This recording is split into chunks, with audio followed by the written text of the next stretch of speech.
ፊታችሁ በብጉር በፀሐይ ቃጠሎ ወይም ደግሞ በጥቁር ነጠብጣቦች ተበላሽቶባችኋል? ብዙ ሳሙናዎችን ተጠቅማችሁ የቆዳችሁ መድረቅና መሸብሸብ አስቸግሯችኋል? ዛሬ ለሁሉም የቆዳ አይነት ተስማሚና በተለይም በሞቃትም ሆነ በቀዝቃዛ ወቅት የሚከሰቱ የቆዳ ችግሮችን ለመከላከል የሚረዳ ያለምንም ኬሚካል በቀላሉ በቤት ውስጥ በሚገኙ እጽዋቶች የኒም የበሶቢላና የአሎቬራ ቅጠሎችን ከእርድና ከቫይታሚን ኢ ያሉ ታምረኛ ግብአቶች ጋር በመቀላቀል ቆዳን በጥልቀት የሚያጸዳና የሚያበራ ተፈጥሯዊ የሳሙና አሰራር ይዤላችሁ መጥቻለሁ። በመጨረሻም አዘገጃጀቱን ስለማሳያችሁ እስከ ቪዲዮ መጨረሻ አብራችሁ ይቆዩ። ቤተ ጤና በአዳነች መሃሉ። ሰላም ጤና ይስጥልኝ፣ እንደምን አላችሁ? አዳነች መሃሉ ነኝ፣ የመድኃኒት ባለሙያና የህብረተሰብ ጤና ሳይንስ ባለሙያ። ለመኖሪያው ብቻ ሳይሆን ለትውልድ የሚሻገር የህይወት ምዕራፍ ለመጀመር ዝግጁ ኖት? ሰመር ሪል ስቴት ዘመን ተሻጋሪ መኖሪያዎችን ይዞላችሁ ቀርቧል። በካሬ ከ69,000 እስከ 89,000 ብር ብቻ በ10% ቅድመ ክፍያ እንዲሁም በ50% የባንክ ብድር የተመቻቸላቸው አስደናቂ ቤቶች ከባለ 1 እስከ ባለ 3 መኝታ ክፍሎች ከተጨማሪ የሰራተኛ መኝታ ጋር እንዲሁም ለንግዶ ስኬት የሚሆኑ የንግድ ሱቆችን በተለያየ የካሬ አማራጮች አቅሞን ባማከለ መልኩ ተዘጋጅተዋል። ስለ ቤቶ ዲዛይን ቅንጣት ታህል እንዳያስቡ የታዋቂውን የስካይላይት ሆቴልን ማራኪ ዲዛይን በሰሩ አርክቴክት እጆች ለእርሶና ለልጆ ፍጹም ምቾትን በሚሰጥ ጥራት የተገነቡ የከርሰ ምድር ውሃ፣ አስተማማኝ ባካፕ ጄኔሬተር፣ በባትሪ የሚሰሩ ዘመናዊ ሊፍቶችና ሰፊ የመኪና ፓርኪንግ ሁሉንም በአንድ ላይ አሟልተናል። ቦታው በመሃል ቡልጋሪያ ከአፍሪካ ህብረት አጠገብ ወደ ቦሌ ሜክሲኮ ሳር ቤትና ቄራ የ2 ደቂቃ የመኪና መንገድ ብቻ መሆኑ ይበልጥ ተመራጭ ያደርገዋል። ያሉን ቦታዎች ውስን ስለሆኑ አሁኑኑ ቀድመው ባሉበት ይገበያዩ፣ ይመዝገቡ። ለበለጠ መረጃ አሁኑኑ ይደውሉ በ0939 04 98 39 ወይም በ0975 82 38 17 ይደውሉልን። ሰመር ሪል ስቴት ባለ ሀገር በሀገር። ብዙዎቻችን ሳሙናዎችን ስንጠቀም ቆዳችን የመድረቅና የመሳብ ስሜት ያሳያል። ይህ የሚሆነው በውስጣቸው ባሉ ጠንካራ ኬሚካሎች ምክንያት ቆዳችን ተፈጥሯዊ እርጥበቱን ስለሚያጣ ነው። ይህ ችግር የቆዳ ቀዳዳዎችን በመድፈን ለብጉር፣ ለጠባሳና ለቆዳ መደብዘዝ መንስኤ ይሆናል። ይህንን ችግር ለመቅረፍ ቆዳን ሳይጎዱ በጥልቀት የሚያጸዱ ባክቴሪያን የሚከላከሉና የቆዳ ህዋሳትን የሚያድሱ ተፈጥሯዊ እጽዋትን በሳሙና መልክ መጠቀም ፍቱን መፍትሄ ነው። በቴራፔቲክስ ሮል ኦፍ ኒም ኤንድ ዜር አክቲቭ ኮንስቲቱየንትስ ኢን ዲዚዝ ፕሪቬንሽን ኤንድ ትሪትመንት በኤቪደንስ ቤዝድ ኮምፕሊመንታሪ ኤንድ ኦልተርኔቲቭ ሜዲሲን ላይ በወጣው ጥናት እንደሚያሳየው የኒም ቅጠል በውስጡ የያዛቸው ኒምቢን እና ኒምቢዲን የተባሉ ንቁ ንጥረ ነገሮች የቆዳን ባክቴሪያዎችና እባጮችን በማጥፋት ረገድ ኃይለኛ ተፈጥሯዊ አንቲሴፕቲክ መሆናቸውን ያረጋግጣል። በተጨማሪም በአንቲ ኢንፍላማቶሪ ኤንድ አንቲኦክሲዳንት ፕሮፐርቲስ ኦፍ ኒም ሊቭስ ላይ የወጣው ጥናት እንደሚያሳየው በኒም ውስጥ ያለው ከፍተኛ የቫይታሚን ሲ ይዘት በቆዳ ላይ የኮላጅን ምርትን በማነቃቃት የተጎዱ የቆዳ ቲሹዎችን የመጠገንና ማዲያትን የመከላከል አቅም እንዳለው ያሳያል። እንዲሁም የቆዳ ሴሎችን በመጠገን በፀሐይ ጨረር፣ በብክለት ወይም በእድሜ መጨመር ምክንያት የሚመጣን የቆዳ ሴሎች መጎዳት ወይም ኦክሲዴቲቭ ስትረስን በኒም ውስጥ ያሉ አንቲኦክሲዳንቶች ይከላከላሉ። በተጨማሪም የጠቆረና የተጎዳ የቆዳ ክፍልን በፍጥነት እንዲያገግም ያደርጋሉ። ሌላው የኒም ጥቅም ማዲያትንና ጥቁር ነጠብጣቦችን የማጥፋት አቅሙ ነው። ማዲያት ወይም የቆዳ መጥቆር የሚከሰተው ሜላኒን የተባለው የቆዳ ቀለም ሰጪው ንጥረ ነገር በአንድ ቦታ ላይ ከልክ በላይ ሲመረት ነው። በኒም ውስጥ የሚገኙት ተፈጥሯዊ አሲዶችና ቫይታሚን ሲ የሜላኒን ምርትን በማስተካከል የቆዳ ቀለም እኩል እንዲሆንና ማዲያት ቀስ በቀስ እንዲጠፋ ያደርጋሉ። ሌላው ደግሞ የቆዳ ብሩህነትን መጨመር ነው። የሞቱ የቆዳ ሴሎችን በቀስታ በማስወገድ አዲስና የወዛ የቆዳ ክፍል እንዲተካ ስለሚያደርግ የፊት መስታወትነትን ወይም ብሩህነትን ይጨምራል። ሌላው የኒም ቅጠል ጥቅሙ እባጭ፣ ቁስልንና ብጉርን የመፈወስ ብቃቱ ነው። ኃይለኛ አንቲሴፕቲክም ነው። ኒም በውስጡ ኒምቢን እና ኒምቢዲን የተባሉ እጅግ ኃይለኛ የሆኑ ጸረ ባክቴሪያ ውህዶችን ይዟል። እነዚህ ውህዶች በእባጭና በብጉር ውስጥ ያሉትን ተዋሲያን ሙሉ በሙሉ ያጠፋሉ። ሌላው ደግሞ ቁስልን በፍጥነት የማድረቅ አቅሙ ነው። ይህን ዘዴ ጥንት እናትና አባቶቻችን ይጠቀሙት ነበር።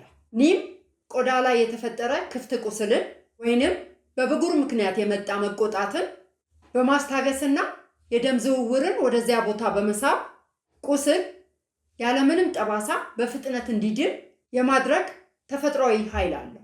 ውድ ተመልካቾቼ ኒም ለቆዳችን ተፈጥሯዊ ፋብሪካ ነው ብንል ማጋነን አይሆንም። በውስጡ ባለው ከፍተኛ የቫይታሚን ሲ ይዘት አማካኝነት የተጎዱ የቆዳ ቲሹዎችን በፍጥነት ይጠግናል። የቆዳችንን ብሩህነት ይጨምራል። በተለይ ደግሞ ማዲያት፣ ግትር ያሉ እባጭና የፊት ላይ ቁስል የሚያስቸግራችሁ ሰዎች ኒም በውስጡ ባለው ኃይለኛ ጸረ ባክቴሪያ ባህሪ አማካኝነት ችግሩን ከስሩ ነቅሎ በማጥፋት ቆዳችሁ ንጹህና ለስላሳ እንዲሆን ያደርጋል። በመቀጠል ደግሞ የምናየው አስደናቂውን የአሎቬራ ጄልን ነው ወይም ደግሞ የሬት ጄልን ነው። በኢንዲያን ጆርናል ኦፍ ደርማቶሎጂ ላይ በወጣው ጥናት አሎቬራ በውስጡ ባሉት ሚውኮፖሊሳካራይድስ አማካኝነት የቆዳ እርጥበትን አጥብቆ እንደሚይዝና በፀሐይ ጨረር የተቃጠለ ቆዳን የማቀዝቀዝ እንዲሁም የሞቱ የቆዳ ሴሎችን በቀስታ የማስወገድ ባህሪ እንዳለው ያሳያል። ሬት የተፈጥሮ እርጥበትና የቆዳ ፈዋሽ በመባል ይታወቃል። ለቆዳ ጥልቅ እርጥበት በመስጠት ሬት በውስጡ ሚውኮፖሊሳካራይድስ የተባሉ የስኳር ሞለኪውሎችን ይዟል። እነዚህ ሞለኪውሎች በቆዳ ላይ በሚቀቡበት ጊዜ የቆዳን እርጥበት አየር ላይ እንዳይበን አጥብቀው በመያዝ ቆዳ ሁልጊዜ የለሰለሰና የረካ እንዲሆን ያደርጋሉ። በተጨማሪም በፀሐይ ጨረር የተቃጠለ፣ የጠቆረ ወይንም የደረቀ ቆዳን የማቀዝቀዝና በውስጡ ባለው አሴማናን በተባለ ንጥረ ነገር አማካኝነት የተጎዱ የቆዳ ሴሎችን በፍጥነት የማደስ ኃይል አለው። በተጨማሪም አሎቬራ በውስጡ ተፈጥሯዊ ሳልሳሊክ አሲድ በትንሹ ስለሚይዝ የቆዳ ቀዳዳዎችን ሳይደፍን የሞቱ ሴሎችን በቀስታ ያስወግዳል። ቀጥሎ ደግሞ የምናየው ድንቁን የበሶቢላ ቅጠልን ነው። በሶቢላ ለምግብ ማጣፈጫነት ብቻ ሳይሆን ለቆዳችንም ፍቱን መድኃኒት ነው።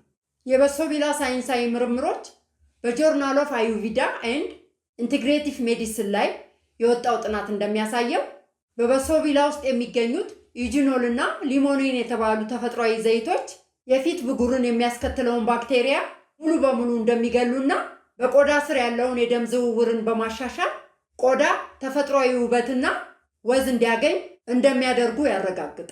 በሶቢላ ባክቴሪያን የመከላከል ባህሪ ስላለው ብጉር ከጠፋ በኋላ የሚቀሩ ጥቁር ነጠብጣቦችንና ጠባሳዎች እንዳይፈጠሩ የቆዳ ሴሎች ራሳቸውን በፍጥነት እንዲያድሱ ያደርጋል። በሶቢላ በቆዳ ላይ በቀጥታ በሳሙና መልክ በቆዳ ላይ ሲቀባ በቆዳ ስር ያለውን የደም ዝውውርን ያሻሽላል።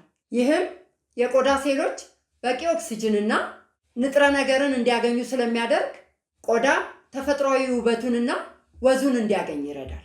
እንዲሁም በድካም ወይም በብክለት ምክንያት የደበዘዘ የፊት ቆዳ የማነቃቃት ኃይል አለው። በተጨማሪም በሶቢላ ተፈጥሯዊ የቆዳ ማስታገሻ ነው። በፀሐይ ሙቀት፣ በአለርጂ ወይም በኬሚካሎች ምክንያት የሚመጣን የቆዳ መቅላት፣ ማሳከክና መለብለብ በፍጥነት ያበርዳል። አሁን ደግሞ ወደ ወርቃማው ግብአታችን ወደ እርድ እንሂድ። የእርድ ሳይንሳዊ ምርምሮችን ስናይ በፋይቶቴራፒ ሪሰርች ላይ የወጣው ጥናት እንደሚያሳየው እርድ ውስጥ የሚገኘው ኩርኩሚን የተባለው ንጥረ ነገር ኃይለኛ የጸረ ብግነት ባህሪ ስላለው በቆዳ ላይ የሚከሰቱ እብጠቶችን፣ መቅላትንና የብጉር ጠባሳዎችን በፍጥነት እንደሚያድን በክሊኒካዊ ሙከራዎች አረጋግጠዋል። እርድ ተፈጥሯዊ አንቲሴፕቲክ እና አንቲኦክሲዳንት በመባል ይታወቃል። የእርድ ቢጫ ቀለሙንና ዋና የሕክምና ባህሪውን የሚያገናኘው ኩርኩሚን የተባለው ንቁ ንጥረ ነገር ነው። ይህ ንጥረ ነገር ኃይለኛ አንቲኦክሲዳንት በመሆኑ ቆዳችን በፀሐይ ጨረርና በብክለት ምክንያት እንዳያረጅ፣ እንዳይሸበሸብና እንዳይዝል ይከላከላል። እንዲሁም የተጎዱ የቆዳ ሴሎችን በማደስ ቆዳ ሁልጊዜ ወጣትና የተጠበቀ እንዲሆን ያደርጋል። በተጨማሪም እርድ በቆዳ ላይ ከመጠን በላይ የሚመረተውን የቅባት መጠን በመቆጣጠር ቆዳ ተፈጥሯዊ ወዙ ሳይጠፋ ንጹህና ብሩህ ሆኖ እንዲያበራ ያደርጋል። የመጨረሻው ግብአታችን ደግሞ ቫይታሚን ኢ ነው። ቫይታሚን ኢ የቆዳ መከላከያ ጋሻና ማለስለሻ በመባል ይታወቃል። እንዲሁም ቆዳችን እንዳያረጅና እንዳይሸበሸብ የሚከላከል ኃይለኛ አንቲኦክሲዳንት ነው። ቆዳን ከብክለት፣ ከጭስ፣ ከፀሐይ ጨረርና ከፍሪ ራዲካልስ ይጠብቃል። ቫይታሚን ኢ የቆዳ ቲሹዎችን እርስ በእርስ የሚገናኙበትን ሂደት ስለሚያጠናክር በብጉር ወይም በተለያዩ ቁስሎች ምክንያት የሚመጡ የቆዩ የቆዳ ላይ ጠባሳዎችን ሙሉ በሙሉ ለማጥፋት ይረዳል። ቫይታሚን ኢ በሳሙና ውስጥ ካለው የቆዳ ጥቅም በተጨማሪ በሳሙና ውስጥ ያሉ የተፈጥሮ ዘይቶችና የእጽዋት ጭማቂዎች በፍጥነት እንዳይበላሹ ወይም ኦክሲዳይዝ እንዳይሆኑ በማድረግ ሳሙናው ለረጅም ጊዜ እንዲቆይ ያደርጋል። ይህንን ሳሙና ስናዘጋጅ የብዙዎቻችን ቆዳ ስለሚለያይ በመጀመሪያ ለደረቅ ቆዳ እርጥበት ሰጪ ውህዶችን እናያለን። ደረቅ ቆዳ ያላቸው ሰዎች ሳሙናውን ከተጠቀሙ በኋላ ቆዳቸው የመሳብና የመድረቅ ባህሪን ያሳያል። ይህንን ለመከላከል ሳሙናውን ስናዘጋጅ ቆዳን የማለስለስና እርጥበት የመስጠት አቅሙን መጨመር ያስፈልጋል። የምንጨምረው ግብአት የኒሙን፣ አሎቬራውን፣ ቫይታሚን ኢዩን እና እርዱን ካቀላቀልን በኋላ ለደረቅ ፊት ስናዘጋጅ 1 የሻይ ማንኪያ ወለላ ማር ወይም የኮኮናት ዘይት መጨመር ያስፈልጋል። ይህ ጥቅሙ ደግሞ ማር ተፈጥሯዊ እርጥበት ሰጪ ስለሆነ አሎቬራ እና ቫይታሚን ኢው ደግሞ ከማሩ ጋር ሲዋሃድ ደረቅና የተሰነጣጠቀ ቆዳ በፍጥነት ያድሳል። አሰራሩ ደግሞ እጽዋቱን ፈጭተው ካጠለሉ በኋላ የሳሙናው ቤዝ ውስጥ ከመጨመሮ በፊት ማሩን ወይም የኮኮናት ዘይቱን ከእጽዋት ጭማቂው ጋር በደንብ አዋህዶ መገልበጥ ነው። ሁለተኛ የምናየው ደግሞ ለቅባታማ ቆዳ ነው። ቅባታማ ቆዳ ያላቸው ሰዎች ፊታቸው ላይ ከመጠን በላይ ስብ ስለሚመነጭ ፊታቸው በጣም ያብረቀርቃል፣ ቀዳዳዎች ይደፈናሉ፣ እንዲሁም በቀላሉ ለብጉር ይጋለጣሉ። ለእንደዚህ አይነት ቆዳ ውህዱን ስናዘጋጅ የምንጨምረው ነገር ደግሞ 1 የሻይ ማንኪያ የሎሚ ጭማቂ። እኔ ማዘጋጅላችሁ አጠቃላይ ለሁሉም ፊት የሚሆነው ነው። ነገር ግን እነዚህ ደረቅ፣ ቅባታማ እና ኮምቢኔሽን አይነት ፊት ካለ እናንተ ስታዘጋጁ እነዚህን ነገሮች ኮንሲደር እያደረጋችሁ ጨምራችሁ እንድታዘጋጁ ነው ይህንን የምነግራችሁ። እኔ ማዘጋጀው አንዱን አይነት ብቻ ነው። እሱም ለሁሉም የቆዳ አይነት ተስማሚ የሚሆን ነው። እዚህ ጋር ሎሚ የምንጨምረው ሎሚ የተፈጥሮ አስትሪጀንት በመሆኑ ከመጠን በላይ የሚወጣ ቅባትን ይቆጣጠራል። በሶቢላና ኒም ውስጥ ካለው ጸረ ባክቴሪያ ባህሪ ጋር በመሆን የቆዳ ቀዳዳዎች እንዳይደፈኑ ያደርጋል። አሰራሩ ደግሞ የሎሚ ጭማቂውን እጽዋቱን ፈጭተው ካጠለሉ በኋላ ከፈሳሹ ጋር ቀላቅሎ ወደ ቀለጠው ሳሙና ውስጥ መጨመር ነው። ሶስተኛው ደግሞ ለብጉርና ማዲያት ላለበት ቆዳ ነው የምናየው። ይህ አይነት ቆዳ ከፍተኛ እንክብካቤ የሚሻና በቀላሉ የሚቆጣ በመሆኑ የሳሙናውን ጸረ ባክቴሪያና ቁስል የማዳን አቅሙን ማሳደግ ያስፈልጋል። እዚህ ጋር የምንጨምረው ግብአት የኒሙንና የበሶቢላውን የቅጠል መጠን ከፍ ማድረግ ነው። ከተገኘ ከ5 እስከ 10 ጠብታ የቲትሪ ኢሴንሻል ኦይልን መጠቀም ይቻላል፣ ወይም ደግሞ የሻይ ዛፍ ዘይት መጠቀም ይቻላል። ነገር ግን የቲትሪን ኦይል ማግኘት ትንሽ ከባድ ስለሆነ ወይም ኮስቱ ደግሞ በጣም ከባድ ስለሆነ ላናገኝ እንችላለን። በዚህ ጊዜ የኒሙንና የበሶቢላውን ቅጠል መጠኑን ከፍ አድርጎ መጨመር ነው። እንደዚህ አይነት ፊት ላላችሁ ሰዎች ስታዘጋጁት መጠኑን ከፍ አድርጋችሁ መጠቀም ነው።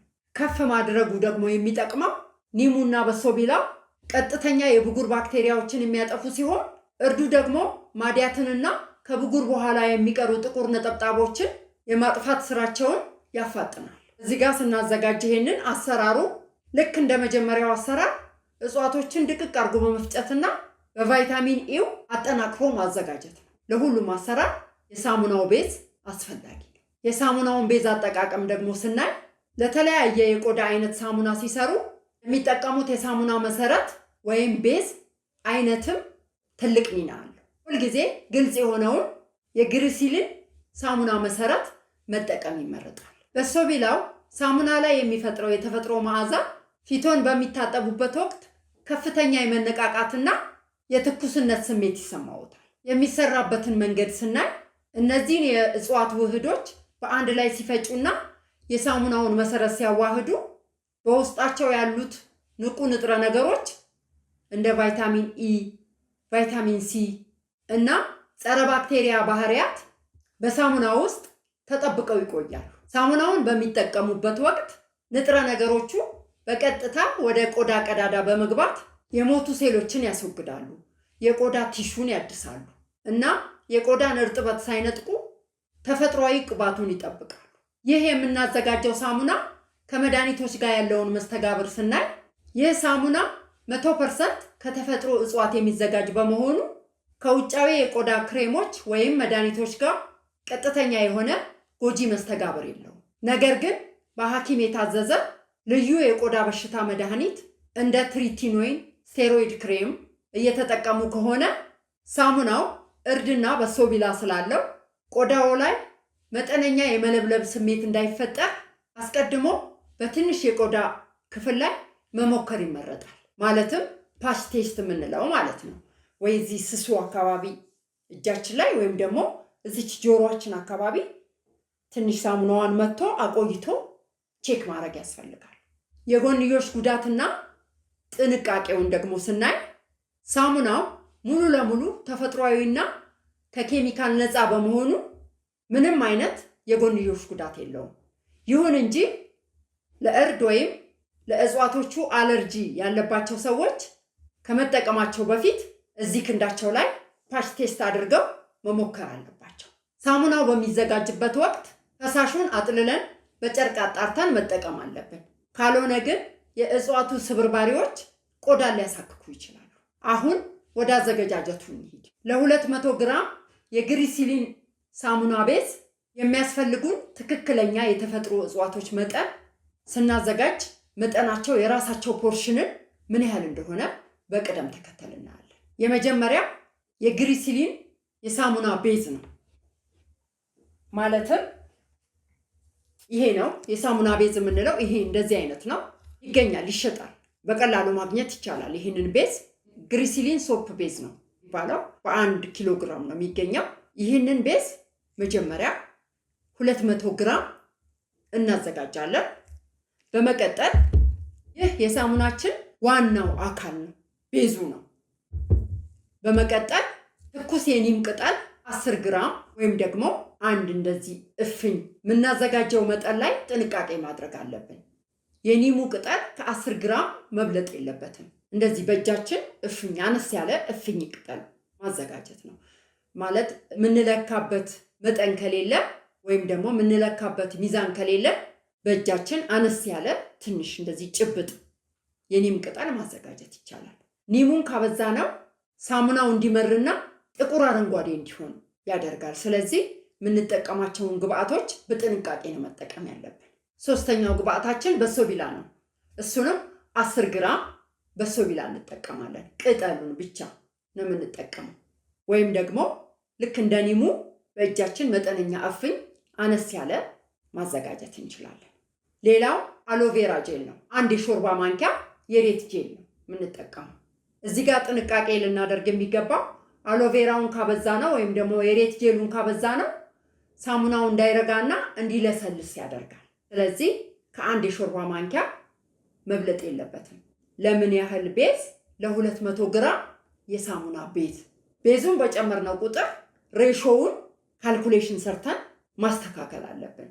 ለምሳሌ ለ200 ግራም ቤዝ 10 ግራም የኒም ቅጠል፣ 10 ግራም የበሶቢላ ቅጠል፣ 1 የሾርባ ማንኪያ የሬት ጄል ከተጠቀምን ለምሳሌ ቤዙን 500 ብናረገው ያንን ሬሾ አባዝተን እዛ ጋር ማስተካከል አለብን። እንደምናዘጋጀው የሳሙና ቤዝ መጠን ነው ሬሾአችን የሚለያየው። ሌላው የእርድ ዱቄት ነው። የእርድ ዱቄት 2.5 ግራም ነው የምንጠቀመው፣ ወይም ደግሞ ግማሽ የሻይ ማንኪያ እርድ ነው የምንጠቀመው። እንዲሁም እርዱን ካበዛ ነው ከሬሾ ካሳለፍን ሳሙናውን በምንታጠብበት ሰዓት ፊታችንና ልብሳችን አካባቢ ቢጫ ቀለም ስቴን ስለሚያደርግ መጠኑን በጥንቃቄ መጠቀም። ሌላው ቫይታሚን ኢ ነው። 400 ኢንተርናሽናል ዩኒት ያለውን ቫይታሚን ኢ 2 ካፕሱል ከተጠቀምን በቂ ነው። የምንጨምረው ውሃ እጽዋቶቹን ለመፍጨት ብቻ ብሌንደር ውስጥ ጨምረን ለመፍጨት ብቻ የምንጠቀመው ውሃ መጠንም እንደዛው ከሳሙናው ቤዝ ጋር በሬሾ ይያያዛል። ለ200 ግራም የሳሙና ቤዝ እጽዋቶቹን የምንፈጭበት ውሃ 20 ml ወይም ደግሞ 2 የሾርባ ማንኪያ ውሃ ብቻ ነው መጠቀም ያለብን። ውሃው ከበዛ ሳሙናው እንዳይደርቅና ለስላሳ ሆኖ የሳሙና ቅርጽ እንዳይኖረው ያደርጋል። በተጨማሪም የመቅለጥ ባህሪ ይኖረዋል። ዱራቢሊቲ የለውም ማለት ነው ሳሙና። አሁን ሳሙናውን የምናዘጋጅበትን የእያንዳንዱን መጠን አይተናል። በመቀጠል እንዴት አድርገን ነው ሰርተን በስቴፕ የምናዋህደው የሚለውን እናያለን። ከዛ በፊት ሁሉንም ግብአቶች አዘጋጅተን ቤዙንም ሁሉንም አቅልጠን የምንጠቀምበት ደግሞ ሲልከን የሚባል ሞልድ አለ። ይሄ ሞልድ ሳሙናውን ቅርጽ የሚሰጥልን ሞልድ ነው። ይህ ሞልድ ከሌለ ሳሙናውን ማዘጋጀት አንችልም። ስለዚህ እዚህ ሞልድ ላይ እነዚህን ሁሉ ኢንግሪዲየንቶች አዘጋጅተን እዚህ ላይ ነው ሳሙናውን የምንሰራው፣ ቅርጽ የምናወጣለት ማለት ነው። እዚህ ሞልድ ላይ እያንዳንዱ ሞልድ ላይ ሳሙናውን እናደርግና ሳሙናችንን እናዘጋጃለን ማለት ነው። በመቀጠል ወደ አሰራሩ እንዴት አድርገን እናዘጋጃቸዋለን፣ እጽዋቶቹን እንዴት እንፈጫቸዋለን የሚለውን ደግሞ እናያለን። ያዘጋጀናቸውን እጽዋቶች እንፈጭና በደንብ በጨርቅ ካጠለልነው በኋላ እጽዋቶቹ የተፈጩበት ፈሳሽ ከ12.5 ሚሊ ሊትር መብለጥ የለበትም። ለምን ያህል ቤዝ? ለ200 ግራም ቤዝ ሳሙና።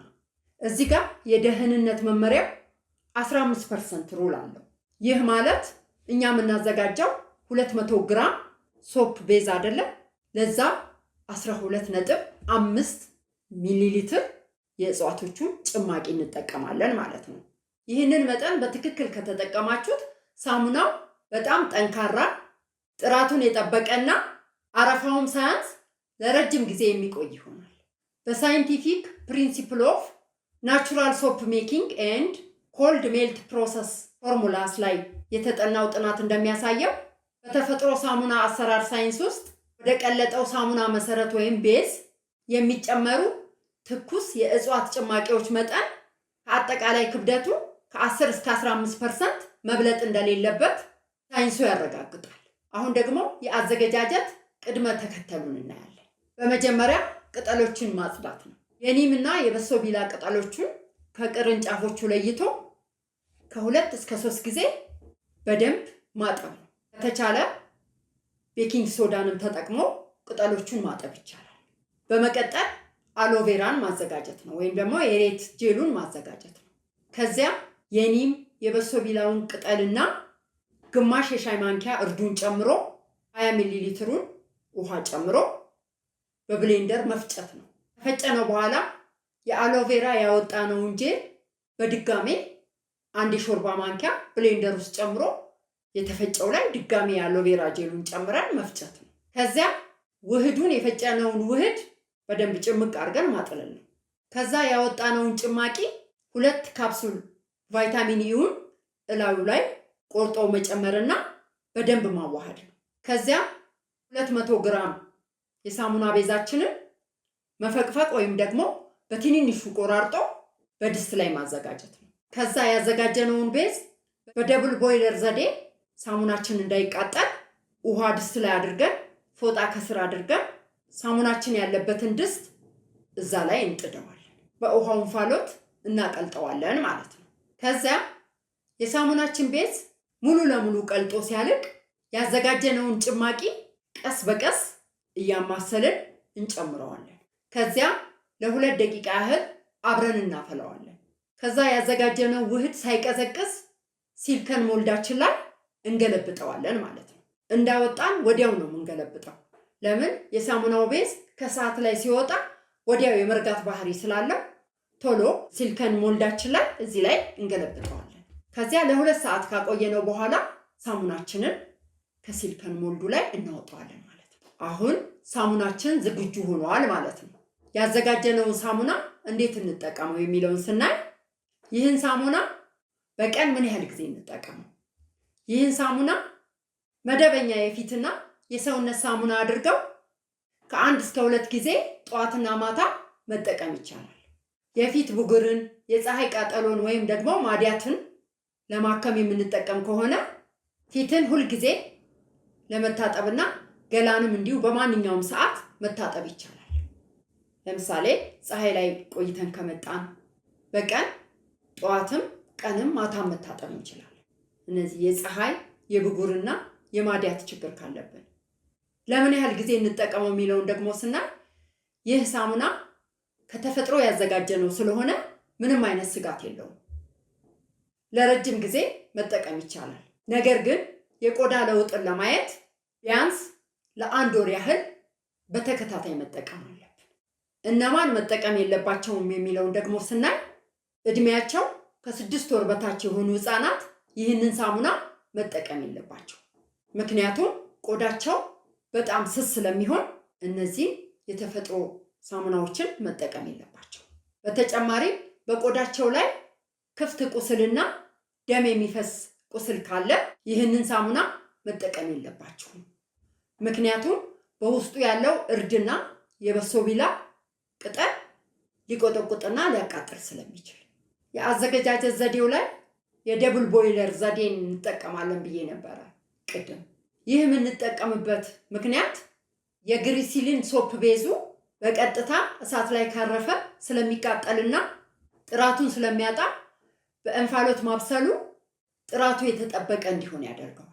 እጽዋቶቹን የማጣራት ሂደቱ ደግሞ የእጽዋቶቹ ስብርባሪዎች በሳሙና ላይ ካሉ ፊታችንን በምንታጠብበት ሰዓት ፊታችንን እንዳያሳክኩንና እንዳይቦጭሩን በጨርቅ ማጥለላችን ተገቢ ነው።